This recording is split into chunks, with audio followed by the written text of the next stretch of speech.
Yasin Juma ambaye alizuiliwa katika kituo cha polisi cha Muthaiga tangu jana alipokamatwa nyumbani kwake huko Donholm na zaidi ya maafisa 10 wakiwemo wale wa kupambana na ugaidi na wachunguzi wa jinai, aliwasilishwa katika idara ya uchunguzi kwa makosa ya jinai katika barabara ya Kiambu. Kukamatwa kwake kukijiri siku chache baada ya kudaiwa kutumia picha kwa mtandao wake na kuonyesha magari ya KDF yaliyotekwa na wanamgambo wa Al-Shabaab.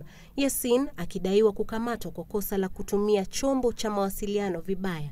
Kukamatwa kwa Yasin kumesababisha kijoto kwenye mitandao ya kijamii ya Facebook na Twitter, alama ya reli Free Yasin Juma ikienezwa na maoni tofauti kutolewa kuhusiana na kukamatwa kwake.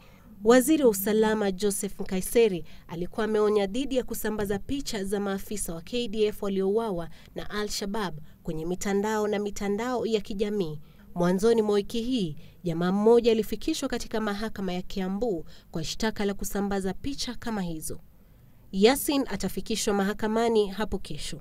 Fiona Kenga, Nipashe Wikendi.